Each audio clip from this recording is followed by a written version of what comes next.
We are live. Everything's working, even though my computer broke last night and I'm using a loaner. So it looks like we got everything going. So I'm Emily, and this is Annie Leib and Michael Padurano, and we're here as they're going on their worldwide tour, Soul Center tour.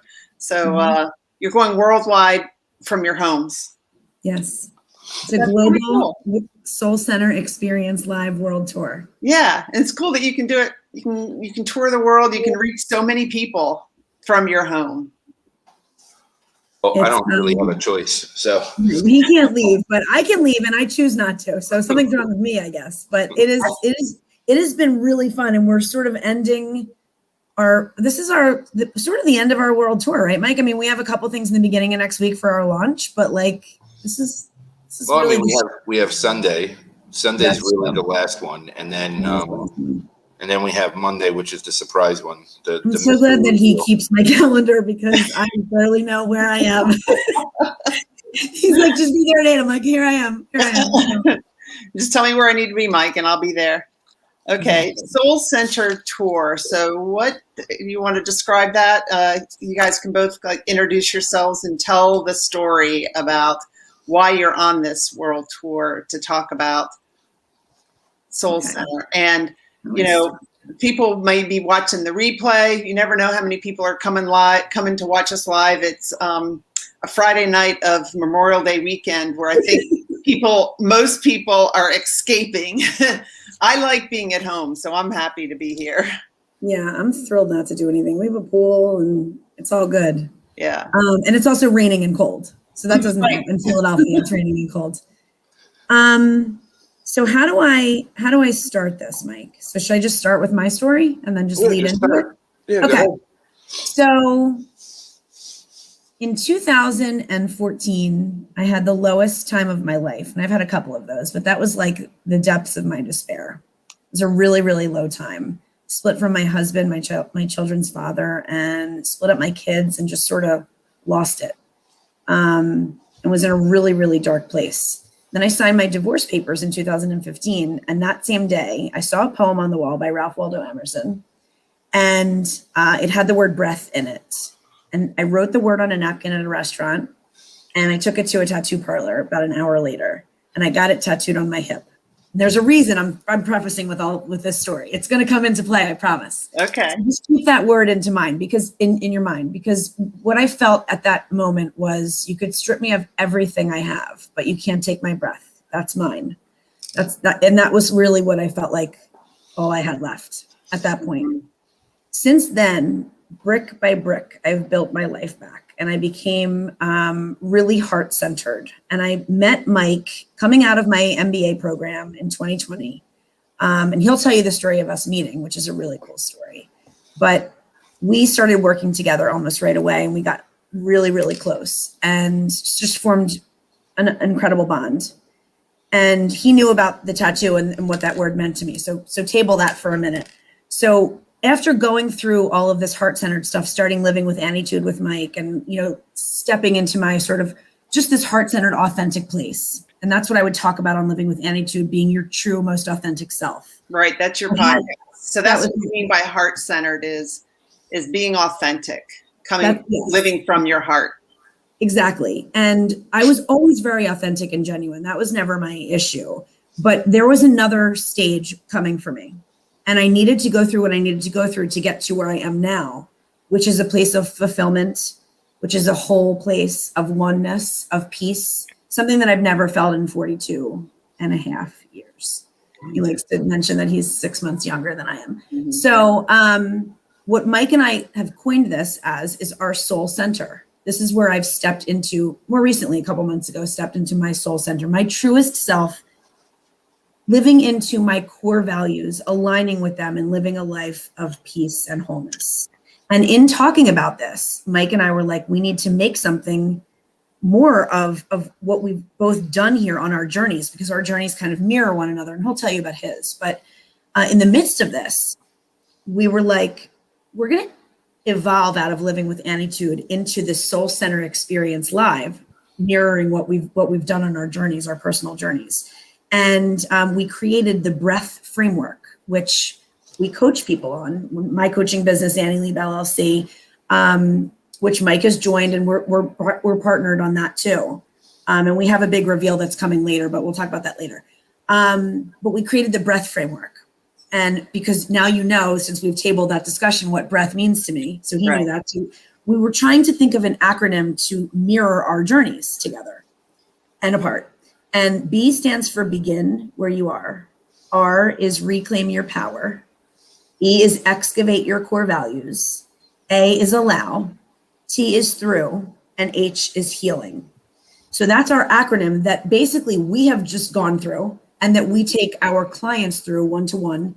And then we decided to form the Soul Center, which is a men's group and a women's group, where we're going to review these letters and how it affects everybody and what it really means and dig deep into sort of what the breath framework really is. And it's become sort of a really successful thing that we apply to our clients and our own lives. And it's just a framework that we live our life by as we lean into our core values. So did you Michael can go next, but did you just decide I'm going to find myself, or I'm going to find understand myself more and go to my soul? Or did you know you were going on that journey, or did you discover that when you were in the middle of it? It's a great question. So I thought I was there a couple of times. I thought I had evolved to the place of wholeness. Mm-hmm. And he would be like, you're not ready. You're not there. And I'm like, stop saying that. I am there. And then I realized once I was, and part of it had to do with some events in my life, one of which was deciding that I wasn't looking for that corporate job after my MBA anymore, that this Leib coaching business was going to be my passion, that my mission, my purpose in life was to lift others and help them find their authentic selves and their wholeness and their fulfillment.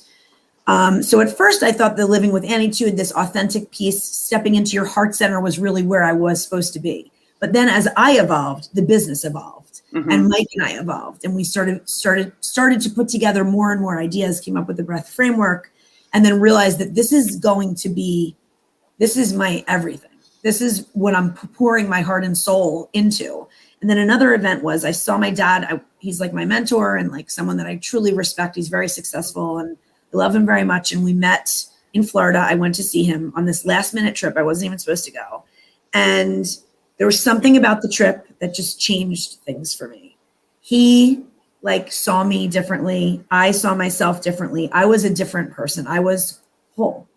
And so that was really such a pivotal time where I leaned in and decided this is me. This is who I am. This is fullness. This is wholeness. And I need to share this with the world. And that's how it sort of happened. Awesome. Michael? So, all right. You've been on my podcast before, and so has Annie. So we've talked about it a little bit, but go ahead. Yeah, tell us. Yeah, I'm going to do a brief summary of just how we met, right, and how that story started. So in February of last year, February 2020, I got evidence of my children being abused. I was living in South Florida at the time. Within 3 days, I started driving to Arkansas, stopped in Atlanta, met with the FBI there, created a paper trail across state lines. Got to Arkansas, and there was this tedious, torturous, signed a lawyer the next day, and then waited 10 to 11 days before I was finally awarded emergency custody of my kids. Now, keep in mind, I was abused as a kid. I had my own trauma that I never dealt with. So going there and being within an hour of my children and being 100% helpless and not being able to do anything for those days really brought up my trauma. And it really put me in one of the absolute lowest spaces I've ever been. Now, I didn't want to kill myself. I wanted the pain over. I just couldn't. It was just crushing me daily. And on March 3rd, I posted a video because I was periodically posting videos during this process. Up until it started, I was posting a video every single day for almost 7 months. On LinkedIn? Yes, on LinkedIn. When this started, I started spacing it out because I didn't know how to handle it. I just didn't know how to handle it. It was so overwhelming. And basically what happened was I just started hitting this low and this really, really dark space. And I didn't know how to get out of my own way. I did the video on March 3rd. I was in a really bad place. There was tears in my eyes. I was miserable. I was just so overwhelmed. Many people were reaching out to me to try and support me because I had a very large global network, but and personal network as well. But nobody was getting through. It just wasn't getting through. Annie, being Annie, before I knew Annie, being a stranger, connected with me on March 3rd. Commented on that video, then connected with me, and then March 5th, out of nowhere, sends me this message. Now, keep in mind, March 5th was day 10 of me sitting and waiting for my kids, and it was also a Thursday. So, like, if Friday came, I'm in the middle of the South, nothing's open on the weekends, nothing was going to change. So Thursday's coming, and I'm getting anxious. It's going to be another weekend that they're at home. You know, I'm sitting here watching the videos of my daughter saying, "Oh, Friday's beating day." You know, my son and what he went through, you know, all these things triggering through my head, and the weekend was coming. So I get a message from Annie out of the blue, and it says, everything's going to get better soon. And for some reason, not sure exactly why, whether it was her energy, whether it was just her as a human being, whether it was her soul just speaking, whether it was intuitive nature, whether it was the universe, she got through to me. And it gave me a spark of hope, a spark. I woke up Friday, and at 2:00, I think, Friday afternoon, 2:30 maybe, I got the call from my lawyer, and it said, paperwork signed, go get your kids. Oh, wow. Wow. So I got the kids. I went to a motel. I was in a motel for 24 days. I sent Annie pictures of the kids and a couple messages back and forth during March. April, there was no communication because I went into this deep, deep, deep depression. She had life going on also. I was just in this dark depression of self-blame, shame, and guilting, just driving myself into the ground. Got blood work done. My thyroid was shutting down again, getting worse, which obviously doesn't help the depression side, and got the meds adjusted. And by middle of May, I started little by little coming out of it again. Wasn't in a great space by far, but I wasn't in that low. George Floyd gets murdered. I reach out to Gabe and I say, we've got to do something. So we created the anti-racism roundtables. He said to me, why don't we put Annie Leib on the first one? I said, sounds great to me. Almost at first I said, who's Annie Leib? But it was because there was really no communication for that period of time. Once we decided that she was going to be on the roundtable, we started talking again periodically. Once about a day or two before the roundtable, we started talking nonstop daily. And then from that point forward, it's been this evolving journey that we've taken together in parallel, and mirrors and reflecting towards each other and helping each other and holding each other accountable and fighting with each other and yelling at each other and hating each other at times because nobody wants to look in the mirror, right? When you're on this journey, the last thing you want to do is look in a mirror. I mean, this is a painful journey at moments. It's a beautiful journey, but it's painful, right? And as we've kept stepping forward and it's kept evolving, we've evolved out, our bond has evolved. Everything we've created has evolved. And that's where this soul center came from, like she explained. Once I defined my core values in December, that was the closest I've ever been to living in my soul center in my life and being fully aligned. Once I stepped into my core values in January and I started holding myself accountable to my core values, and I took ownership even for events that nobody would have ever even known that I did, that was at the point where I truly stepped into my soul center. For events in your past. Past, current, everything, the whole Let thing. me ask a question, Michael. Yeah. And why would you, what made you think to go on LinkedIn and be so vulnerable and to be crying on LinkedIn? Because LinkedIn is a professional network. That would be something you do maybe on Facebook, maybe. I hate Facebook. So maybe that's why. LinkedIn was like my baby, right? Like I got on LinkedIn in 2006. I built my account up to like 22 or 24,000 by 2011.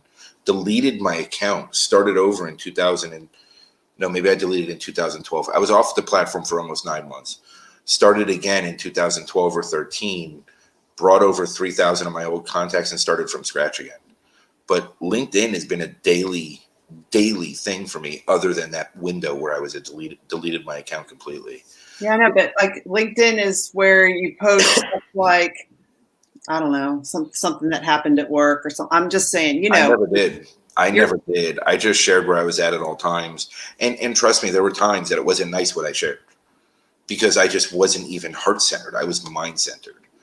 And I'll explain to you my difference and how I view the difference, just to give a little bit of understanding behind that, right? So for me, mind-centered is when you're sitting in ego, and when you're reaction and action, and everything is about reactions and actions. Right. But you're not coming from a genuine, authentic, soul-centered, heart-centered place. Moving in the heart center is when you're living in your authentic self. You're living in a place of empathy and sympathy, and you're allowing your emotions to show and be vulnerable, right? And hit that space to where you're relating to others on an emotional level. When you hit your soul center, it's a completely different feeling, because you have this complete wholeness, fulfillment, peace. You vibrate at such a high level that it flows from the core of your essence, through your heart, through your mind. You're fully aligned. And what you speak doesn't even almost sound like it's coming from you. It's coming from almost like you're channeling whatever, your soul wants, right? And you're living in your core values daily, and you have personal freedom. The personal freedom is the big thing. Like, that's when you feel free to be yourself, no matter where you're at the moment. That's when your life and everyone around you changes. Everyone. Because they're forced to change. They're either not going to be able to handle the dynamic, which means they're going to start pushing away from you, or they're going to pull you closer. And again, that's not on us, because we can't control what others do. No, and you have that confidence in knowing that you're living within your values, that you're in your soul center, and that you are you, and that you're not responsible for how other people feel towards that or what they think towards that, because you're being you. Yes. You're whole. Yeah. So let's see, we've got some people chiming in. So we've got Ahmed. Is that how you say it? He's so sweet. He's very sweet. And like young entrepreneur, inspirational people. And then we've got he's saying some other things. Super authentic. We've got Maria here. Hey, Maria. And Joseph. Hey. I want to just say one thing, Emily. You asked Mike why LinkedIn and why he shared like that. That's Michael. That is Mike. He's like, it's not a rude, I don't give a shit. It's just I'm going to post this. This is where I am. And everybody's just going to either like it or not. But this is who I am, and this is where I am. That's just him as a person. So it's even not totally soul-centered. You were like that, Mike. Like, you were just, that's you. He's like, he wasn't going to say, oh, people don't do that here. He doesn't care. He's going to do it. So he almost started that, like, in a way. He's a trendsetter in that way. Well, and a lot of people are relating to you. You guys get a lot of comments on your posts, but it's not just likes or whatever. I mean, people are really engaging. You're changing lives. I that's what I see. Thank you. I believe that. Thank you. And yeah, I mean, we're just ourselves, right? Like, at our core, we're just ourselves. Right. And you do that also when you post, and you're there also. You're still coming out of your shell because of your what you don't call it a retirement. What do you call it? I forgot. Graduation. Yeah. Graduated. But since then, you've been little by little coming out of your shell also, and you're working. You work very diligently to get where you're going. Yeah. Right? And you're working towards that place also. I am. And I think it's maybe it's because I'm an introvert. I think it's just because I'm just learning so much. I'm putting it all together in my head. But yeah, like you said, I've been going through that journey too. And for me, it started, I knew that I did not want to keep living the way I was living, which was being busy all the time, not feeling my feelings, feeling stressed, not really connecting with people, And so when I graduated, that's when I started my podcast, which I love. Got like 130 episodes published, so I can talk to people and have these conversations, which is something that I really love doing. And then, the other life-changing thing that happened when I graduated, which was a year ago, May 31st was my last day of work, 2 years ago, 2019. But two weeks after that, I got a message from my daughter that her dad had cancer. And I'm like, oh, okay, well, we can fight that or whatever. I wasn't too concerned until I realized it was throughout his body. It was in his neck, stage 4 kidney cancer. And he became paralyzed 2 weeks after that in both arms.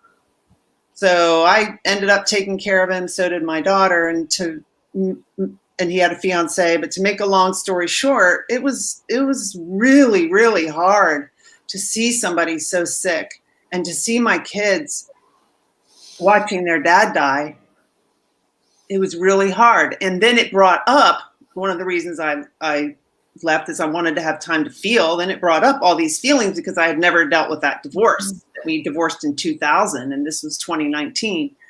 And also he was verbally abusive to me and the kids, but the whole time he was sick, he was nice. And so we got some good closure, but I saw a man die too soon and with regrets. And and that also helped me realize I'm not doing that. And that's why I started the Onward movement. And that's why I start my coaching, which is all about create a life that you love living. And we tend to put it off. Well, when I retire, when this happens, when that happens.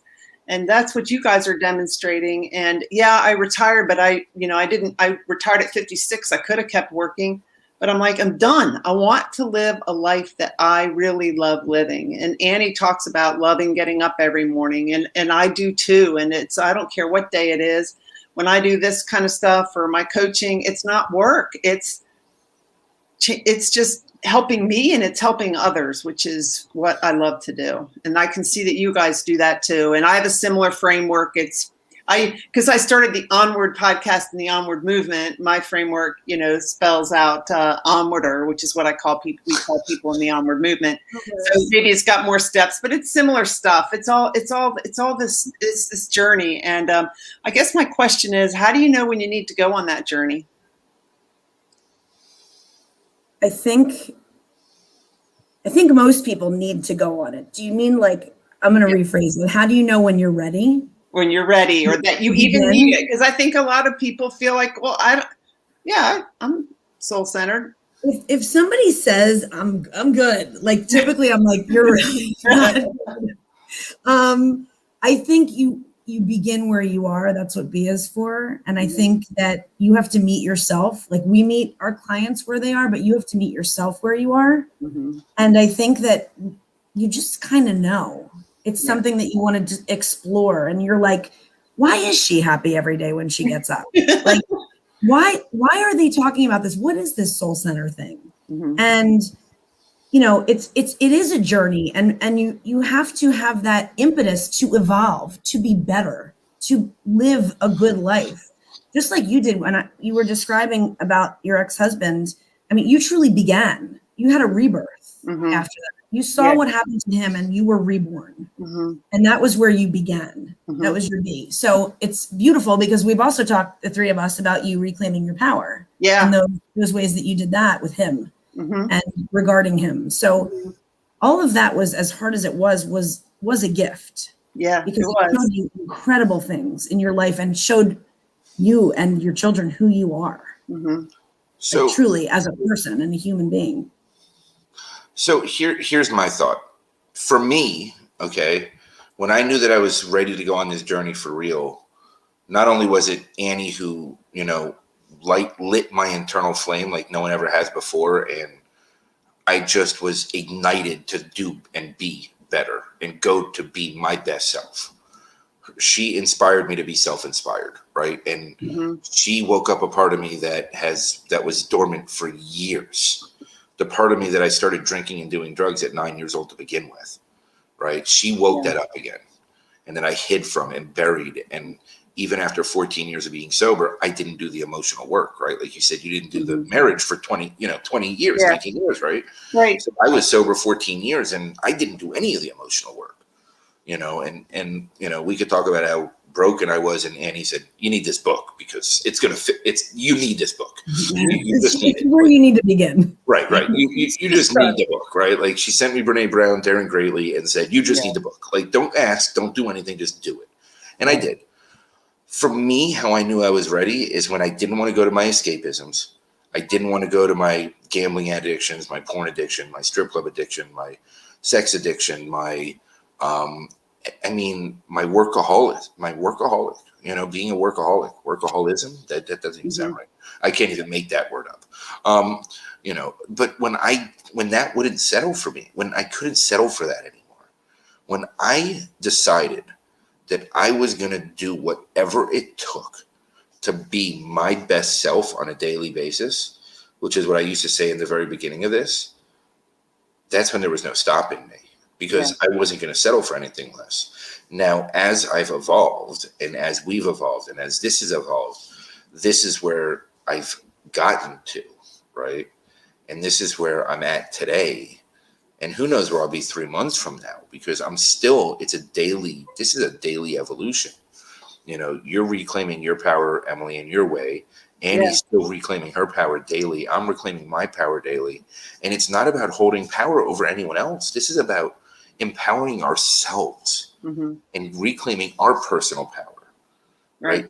The other thing I want to say is another reason that, we are so vulnerable and share so many stories and share our truth is because that's how clients relate to us.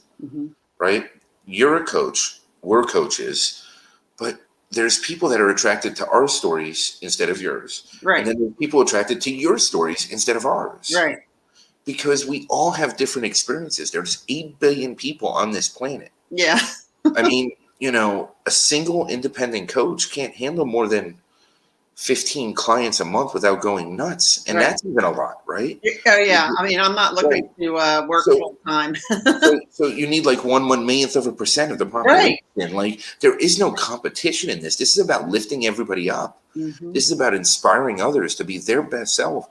And there's ways that everyone can collaborate to elevate humanity in this. Yeah. And again, your steps work for your experience. Right. Our steps work because we just use them in practical use. Right. Right. And again, some will resonate with some people, some will resonate with other people. Right. And this is all about just spreading the message to help people want to evolve. So let me ask you a question though. Why would somebody go through this process with others instead of by themselves? I mean, for me, doing anything by yourself is very difficult. Annie and I have been very lucky that we are accountability partners and we hold each other accountable. And, we've really, granted, our bond is one thing, right? And our connection's another thing, but it's because we're not scared to call each other out on our shit, right? Like if we start sinking into ego or subconscious thoughts or our patterns and behaviors, we call each other out on it. Right. Look, there's something that's very, very special about one-to-one coaching, right? There's something very personal and very intimate about that. But there's also something to be said about community engagement and a community when you have people traveling through this journey with you side by side. Mike, wait for a second. Is that Annie too? Is that what she said? Hi. Hi, sweetheart. Hi. Hi. Hi, Sid. Hi to Emily too. Oh, hi, Emily. Okay. Hi. Now you can go back and play. Hi, Jude. Hi, sweetheart. Hi, Sid. We have blind spots. There's something to be said about community involvement and engagement and a camaraderie when you have a group of people. And we're not talking about big groups. Our groups, our men's group and our women's groups are very intimate.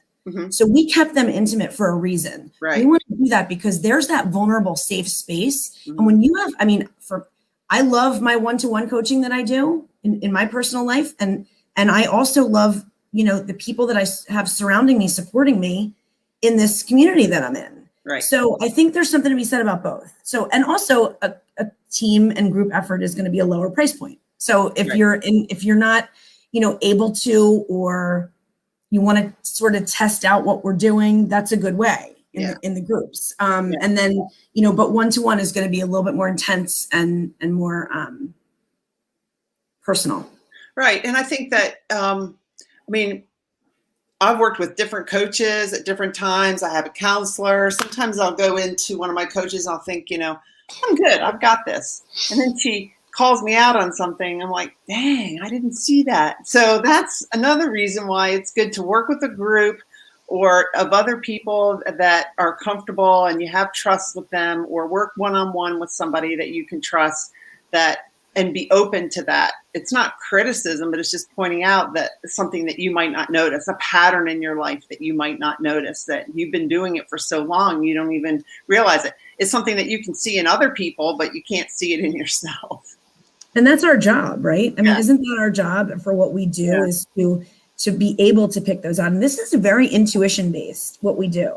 Right. This is the things I feel with my clients and the things I see just sort of come over me. I'm not like, I don't have to meet with someone for a long time. There's something to be said about the first hour that we meet. Like there will be impact made. There will be a conversation had that's impactful. Right. In both of us, Mhm. and I'm healing as I heal them. So Oh, definitely. there's a lot of intuition involved and a lot of sort of just a feeling that I get.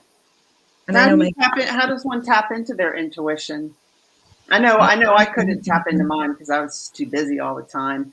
I didn't do drugs or alcohol or anything, but busyness was my drug of choice. Mhm. And when I was so busy, I couldn't tap into that intuition. And so I figured that when I graduated or retired, life was going to be perfect. When my circumstances changed, life was going to be perfect. And I was going to be able to relax and I was going to have all this free time. And that did not happen because I have a really tough boss. Her name is Emily, and she wants me to do. And Instead I of being didn't know how to stop. You didn't know how to be. And I didn't know how to be. I told my coach, I want to be, but I don't even know how. How do I even do it? Yeah, you said that the other day in Clubhouse. Mike, you probably have some insight on the tipping into your intuition. Intuition is funny, right? And by the way, I drank and did enough drugs for both of us, Emily. We're good. Okay, well, my son too. More than just both of you. For about 20 lifetimes. So intuition's funny, right? Like, I really believe that every living human being, every living being has intuition. Yes. I think that we are so trained, taught, and conditioned to ignore it, disbelieve it, and prove it wrong because of the way that society grooms us, that we're fighting it for the rest of our lives. Right. We go to that that left side of our brain that needs data and doesn't really rely on intuition as well, and says, well, let me verify that, or let me, you got this gut feeling, but you ignore it. Yeah, and for me, like, it's always been very strong, but I always ignored it because I leaned into empathy, right? Mm-hmm. I wanted to be, even when I was mind-centered, I wanted to be emotional. I just didn't know how because I was numb.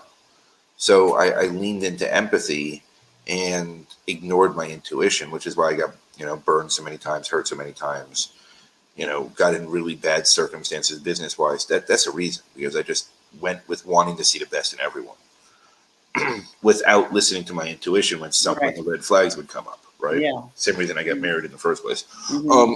But it's when we slow down, like you were saying, when we're able to slow ourselves down and be, like you were sharing the meditation story, and I love your meditation story because it's so true, right?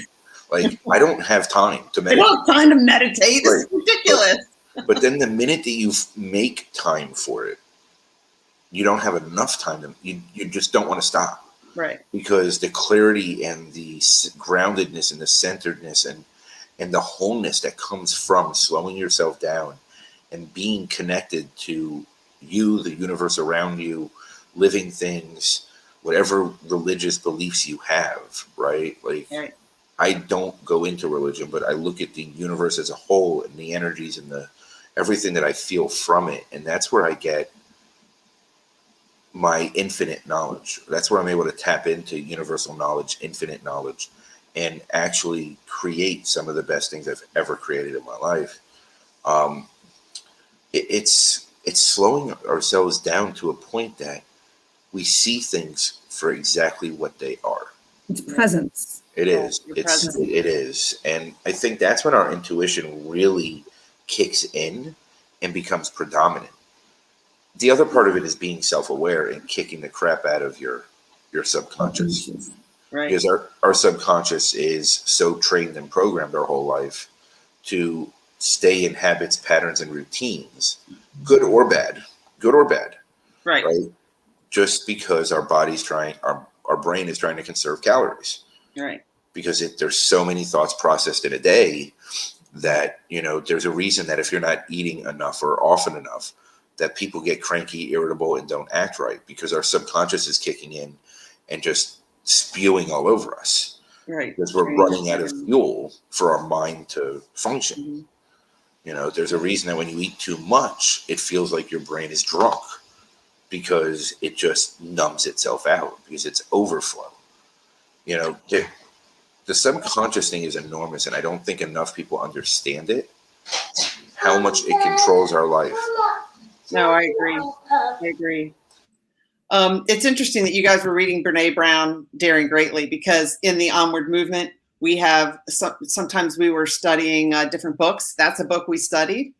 We had a meeting every Sunday, and we got together on Zoom, and we talked about it, and we shared our experiences, and we read different chapters. So that was so cool that you were reading that at the same time. Oh my gosh, there are the Gifts of Imperfections. I mean, all of her books are Dare to Lead. Are just absolutely incredible. And I mean, if you want to talk about the quintessential researcher of shame and vulnerability, the person that defined what it means, and how the two can't live together, and all of the things that we feel that we bury, and that, as Mike was talking about, a subconscious. I mean, she touches on all of that, and she's brilliant.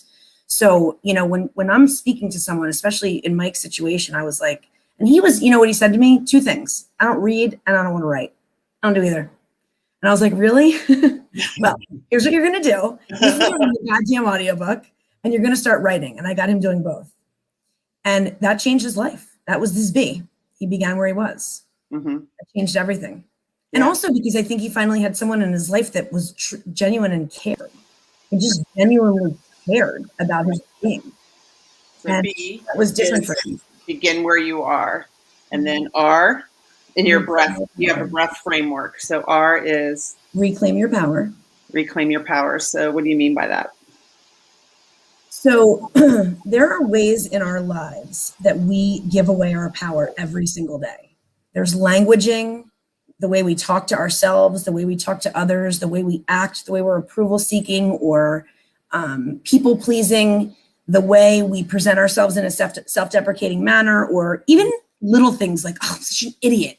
Yeah. Like when you say something, it's giving away your power. And then there are ways in relationships that you constantly, there's always roles that you're playing, and you're constantly giving away your power. And to reclaim that, I told you a little bit about with you and your ex-husband. Yeah. You were talking about, how you went back. I did not know he had a fiance, which even makes it even more. But you went back and you stayed in her house with them. I can't even. You are just a gem of gems, because. And I was telling Mike the other day, I said, there's like no one that would, after he abused you and your children, you swallowed all of that and went back and cared for him in his weakest place, in his most vulnerable place, in his all his exposure. And you were there to be a rock when he needed that. Mm-hmm. And that says so much about you as a human being. And you were talking about reclaiming your power. And I said, that was actually you reclaiming your power. You took it back. You weren't abused anymore. You had that closure where you said, you know what? I forgive you, and I forgive me.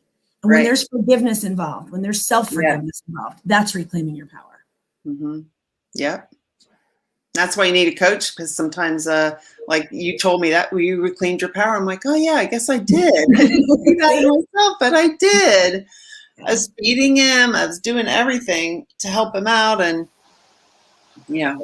So, and what we've realized is, keep in mind, once you go through the steps, which really the only one that has to be in order is begin. Yeah. Once you do that, you're bouncing around between all of them. And at that point in time, it's all about building your self-worth. And when you reclaim your power, the first thing that you do is start rebuilding your worth, your value, your self-worth. So the thread of all of these pieces of the framework. The piece that's threaded throughout the fabric of the entire breath framework and getting to a place of fulfillment is self-worth and self-love. So no matter who I meet, no matter where they begin, no matter where anybody starts on a chart or what conversation we have, it's undoubtedly, there's a thread and a piece in there that has to do with their self-worth. It causes things we do. It's an effect of things we do. It is woven throughout the fabric of our beings, that piece. And most people do not have a solid self-worth barometer. So is the transformational journey like this, like straight? No. It's like this. Yeah. It's like a roller coaster of life. I mean, it really is. Like there is no straight. In my Onward, it has an arrow, and I was talking with my son about it. And it transitions from kind of blue to golden in the blue and gold color scheme. And my son's like, "Yeah, too bad life doesn't throw us just for one loop." Right. But and that's the whole thing, Emily, too, about the breath framework. Like they're all mesh. They all mesh. There's all overlap. Mike and I did this, internal Leib LLC outline where we outlined every piece of the breath framework for us, for our internal use, and how we sort of wanted to get on the same page with every step, right? And each one is integrated with the other one. There's not one that you go to and you're like, everyone we talked about it was like, well, that's sort of like a lot like this, and then this is where the healing comes in, and this. So it all is integrated. It all, and that's why it doesn't really have. There's not really an order. That's just the order that that's kind of like the journey that we went on. Right. So we're examples of that. What's E? E is excavate your core values, which is such a pivotal piece in life. When you can figure out and dig deep into what makes you you, what are your core values? And I've yet to talk to someone that's like, okay, let me tell you what they are. Like no one's looked into this. Like no one, or they'll be like, oh, I know one. Like they've never really examined this. They haven't excavated this. And when you think of the word excavation, it's like a true deep dig, a deep dive into who you are and what makes you you. And once you can figure that out, then the rest of the steps follow. But without knowing who you are, like I walked around in my life and I was living other people's core values, or I was going against mine. And so I was constantly chipping away at my soul and I didn't even realize it. So doing that. You think it's just like stress from work or this or that, and you can't. Maybe it was really more deep than that you were going against your core values, or you think sometimes this is how life is. I've got to go to work and run it. For example, trust is such a huge, important core value of mine. And it was violated for most of my life from the people closest to me. So it's something that matters so much to me. So as this was violated over and over, and I was let down and disappointed and hurt so much, I then started to lack self-trust. And as I lacked self-trust, then I was making decisions that weren't aligned with my core values. So it was against me and with me, working against me, right? I mean, I just couldn't align with it. And it made me unfulfilled and unhappy, even when I should have been happy. I would look around and I would look in the mirror and say, what is wrong with you? You have everything. Why are you not happy? And it just chipped away at my essence and my being every day until I got to this point where I was ready to dig in and say, all right, who is Annie? Who is this person? I know what this person thinks my core values are. I know what I read in a book. I know what I'm supposed to be like. Yeah. Who am I? Right. And when you do that deep dive changes your entire life. And it's like, I believe you made a comment the other day, I think, on one of our lives, Emily, when we were talking about this, about compromising core values based on how they're imposed on us, right? Mm-hmm. And you had the military's values that were pushed on you, right, in a way, and you had to fit into them. Mm-hmm. Now, I'm not saying it's a bad set of core values. That's not my judgment. But if they don't fit you personally, how do you even know that? Because you don't have a choice. Right. And I think you have to go back and look at your core values at different times of your life, too. I mean, you might value things differently when you're in the middle of raising kids. I don't know. But it's something that I think you should go back and look at different times of your life, because as you grow, your values might change. So it's always good to go back and just look at it. They could stay the same. the other piece I want to mention is developmentally, when our brains are developing and we're developing as like little people, a lot of times the people that are raising us, and I'm not pointing fingers or placing blame, I'm just stating facts, they're not aligned with their core values. Right. So it's getting deflected onto us, and then we are reacting to that and then taking on that generational issue. Without even realizing it. Yeah. Right. Like I didn't see a whole lot of honesty. I saw, or integrity. And those are so important to me as a human. Yeah. And I didn't understand. It didn't make sense in my mind why I wasn't seeing that, because that's what I thought was normal. Mm-hmm. So it was all tainted until I went back and figured it out for myself. Mm-hmm. So do you think your core values will ever change as your life evolves, or do you think that they stay? I don't think the core of me is going to change. I think that the roots of me and my anchors are going to stay the same. I think I will evolve, mm-hmm. and pieces of me will change, and pieces of me will continue to grow and evolve and learn and grow, and all of those things. And then I think I'll take steps back too. But I think my solid anchors are anchored in those. My overarching core value is personal freedom. So that to me means free to show up and be me as me every day and accept me for me. That is the most important thing to me. And I'm anchored in that big time. Yeah. So when I act and be as that person every day, then I'm fulfilled. I'm whole. Yep. So we got excavate your core values. A is for allow. Not control. Not control. So that's a really tough one for most of us because we try to control so much in our lives. Yeah. And I don't mean like necessarily a controlling person. When people think control, they think like somebody who's telling you what to do. And a lot of it is self-control and what we think we can control and the pieces in our lives that we think we have control over, of which we have none, right? So actually allowing things to unfold and saying, I have no control over that. So I'm just going to allow is really hard, especially for someone that's like so type A. Like I have a real hard time with that. But when I do it, Emily, everything aligns. Everything comes into like focus. You want to give an example of when you allowed something recently? Should I give my Randall example, Mike? Sure. Daily. It's a daily struggle. So I have a pit bull that I rescued, and he's an amazing companion, really sweet dog. And one day, recently, he just decided that he's going to lay down whenever he feels like it. And he's 65 pounds. I can't lift him or move him. When you can pull as hard as you want, but it's actually like a hippopotamus. Like there's no moving him. And he oftentimes lays in the middle of the street, like double yellow line street. This isn't on the grass. Or like my son's in my room, my bedroom laughing. It's not like on the side of the road a lot of times. Oftentimes he just doesn't feel like moving and he lays down in the middle of the busy street. And people are driving by pointing and gawking and oftentimes laughing. And I laughed the first 47 times it happened. Right. Then I started to get really angry. Yeah, and I would got to get back to work. You got meetings. I'm pulling him. Yeah, I have things to do. I don't have 45 minutes to walk him 3 times a day. I really don't. Right. That's the control, though. That's the piece. Like, Annie, like this dog, he ain't moving until he's ready.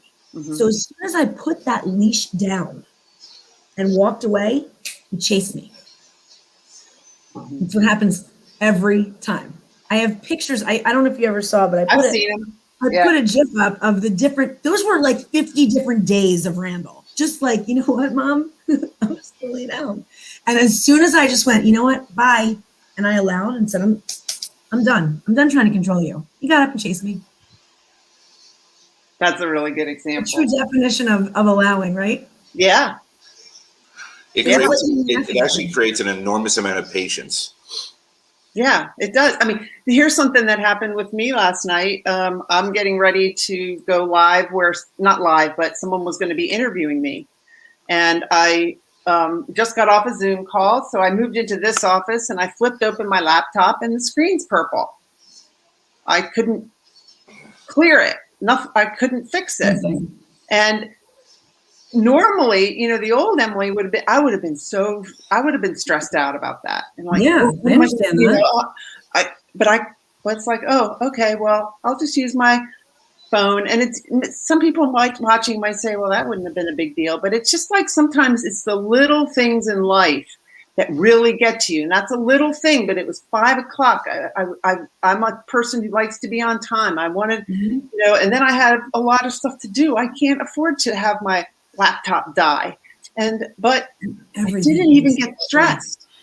Wow. It was like thinking, well, where is the stress? But I didn't even get stressed. And it's because of meditation and then this mental fitness program that I joined, where you do different little kind of tiny, he calls them PQ reps or meditations throughout the day. And I actually have an app where I can track how full my battery is. And I had just done some breathing and my battery was pretty much fully charged because he recorded in the app. But if I had been, like Michael, like maybe had talked earlier about hungry, or if I had just been rush and push all day and not done my breathing exercises, I probably would have reacted differently.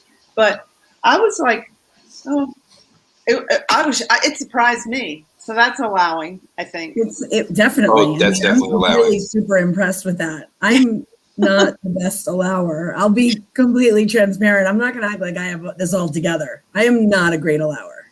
Like I have severe anxiety around time and time management and a lot of that. Mike experiences that several times a day with me where he's like, just breathe. Just breathe. Allow. You can't control this right now. And it's right. so much sense here. I know. Like it's just something it's just practice and meditation and breathing and just doing the work, That's what it is. That's what it is. All right. So allow. All right. You're making me spell breath out loud. The T is through, meaning you can't go around. You have to go through. And then you can avoid it. You can't just shove your feelings to the basement and avoid them and not deal with it. No, it's what mostly people's go-to is to go around. Just going to skirt around this issue, going to either ignore it or deflect it or act out or any of those things that you try to go around the issue instead of sitting in it. And going through it is truly the path to healing. One way of sitting in it, which I used to do, is to go and binge watch something on TV or drink a couple glasses of wine. Mm-hmm. You don't have to be an alcoholic to do that, but just one glass of wine. There's studies now that a lot of women are just coming home and drinking wine every night. Got to take a look at that and see if that's really a way of avoiding. Well, escapism. Right. It's an escapism. It's an escapism. And for me, it was a few bottles a night, but same concept. Yeah, but everybody's not, Incredible Hulk. Okay. Right. So some people have like a couple glasses of wine a night. And that's like, sometimes if you're doing that every single night and you don't think you can be without it, right? Maybe there's some more stuff you need to look at. Doesn't necessarily mean you're an alcoholic, but it could mean that there's an issue that you're trying to cover, ignore, numb, all of those things. Mm-hmm. So you have to go through. There's only so much wine, whatever your escapism is, there's only so much there. You're still going to end up in the same place. Yeah, no. And actually one of my podcast guests a while ago said, if you shove your feelings to the basement, they lift weights. So they come out when you finally want to feel them or whatever. It might even be harder. You wait 20 years to deal with your divorce. Yeah, it's harder. So, all right, H. Healing. So when you get to a place of healing, that is when you have done the work and you are ready to advance to a place of wholeness and oneness and freedom and peace. And it really is when you have gone through. So that's why we put T before it. Like you've really sat in it, you've allowed, you've gone through. And that's your goal, is really to get to a place of heal, to get to a place where your soul feels better. You feel good. You feel one. Peace, freedom. Those are the words that come up for me when I think of heal. Balanced. Yeah. What role does gratitude play in this? Oh, it's woven throughout. There's just pieces of gratitude in all of them. Mm-hmm. It's a great question. Mhm. And keep in mind though, the healing is ever evolving. It's not like you heal and hey, And I'm then you're here, done. right? Like it's Oh, every day, you're going through this. Like the days that Annie was talking about with the dog and her time anxiety, like we rapid fire through the steps of breath, right? Like, I mean, me the other day, I don't even remember what the instance was, but I'm sure there was 50 of them. But it's rapid fire through it, right? Like my insecurities come in, my subconscious kicks in. I have nightmares at night, right? Like I just wake up off and all those things kick in. And next thing you know, I'm beating myself down and I'm doing all these things. And at the end of the day, I fall back into old patterns. So I just start evaluating being super, hyper acutely self-aware and really paying attention to where I'm moving outside of my core values. And yeah. It's awareness and taking some time to reflect, right? Is really important to reflect on your day or to be aware and notice things. That's a big gratitude place too, what you just brought up, like Mhm. to reflect and to have gratitude for, it's not just, saying I'm grateful for, like it's really digging deep into what is in your life and who makes you you. When you can appreciate that and you have gratitude for that, it changes everything. Yeah, it does. So I wrote a couple of things down here. Did we cover everything? We covered all the steps. And, I think you can read books, you can read courses, but take courses, but I really think working through this with somebody who's been through it before, somebody that you resonate with, that, has similar values to you, whatever, I think that's really important. So how do people find you? So our website is annieleib.com. Okay. But LinkedIn is I think, it's my platform. It's my baby. That's like my playground and my office. So Yeah. please find me there. You find her on LinkedIn for sure. Yes, Making for a sure. post at least once a day. Yeah, that's awesome. And hi, Raquel. I don't know if she's still here. Yeah, but that was a while ago. And hi, so happy to see you. Yeah, we just got talking. So, okay. And Thank you Michael, for doing you this. can get to Michael through your website too, Annie, or that's how they reach out to you Yeah, and LinkedIn for him on too. LinkedIn. yeah, I mean, that's primarily it. Yeah. Like there's no other platform. I mean, I don't pay attention to the rest of them. I really don't like any of them. I don't really even download the apps. Like I just don't. You go on Clubhouse though. Wednesday. That's the only time when we do our Clubhouse room. That's it. I'm not on there. Wednesday, 9:30. I think that's. Yeah, Eastern. 9:30 a.m. Eastern. Yeah, the Eastern. event's already created for the next weeks, and we spend each week on a letter. And I mean, for those that want to understand it better, for those that want to know it, and want to feel like they're a part of it and get it, it's not always about paying. It's about participating and being a part of it, right? And then we have the Soul Center Experience Live show live. When's that going to be? That's going to replace Living with Annie too. So that's launching the 1st. So then every Tuesday at 7:30 to 8:30 p.m. Eastern, Annie's going to have a guest, and they're going to go through a letter each week. And then over the summer, there's going to be 7 weeks that she doubles up and does Tuesdays and Thursdays, and it's going to go from there. And there'll be more information that we post about that. Yeah. So. Then when you go live like that, then do you then take it and publish it as a regular podcast episode too? Or you just it's on my YouTube. On your YouTube, yeah. So it's up as, but we are considering that. Yeah. Yeah. All right. Well, thank you for having us, Emily. Thank you so much for being my guest tonight. And I hope that you guys have a wonderful weekend. And I look forward to joining you in Clubhouse when I can and watching your lives on Tuesday. Thank you for all your support. Thank you so much. Appreciate you. All right. Thank you. Bye. Okay. Bye, everyone. Thank you all for watching.